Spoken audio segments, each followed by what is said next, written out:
Kasus penembakan yang dialami 3 anggota Polri sehingga tewas di Waikanan, Lampung sampai ini masih jeruk proses penyelidikan dengan memeriksa sejumlah saksi yang dilakukan oleh Kodam 2 Sriwijaya sama Polda Lampung.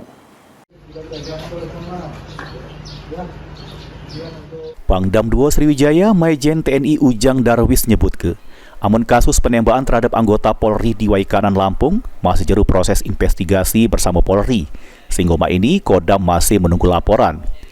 Namun Pangdam negaskan insiden penembakan tersebut tidak bakal berimbas terhadap situasi di institusi TNI sama Polri.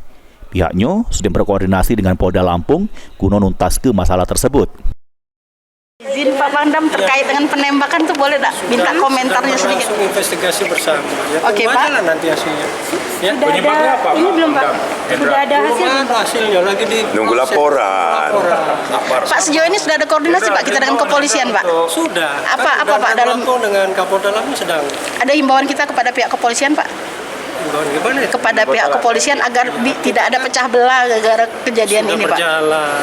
Sudah aman ya Pak ya kita pastikan? Diketahui Kapolsek Negara Batin Ibtu Lusianto serta 2 anggota Bribka Petrus sama Bribda Galip tewas ditembak diduga oleh oknum anggota TNI pas menggerebek perjudian sabung ayam di Kabupaten Waikanan, Provinsi Lampung. Tim Liputan, PAL TV.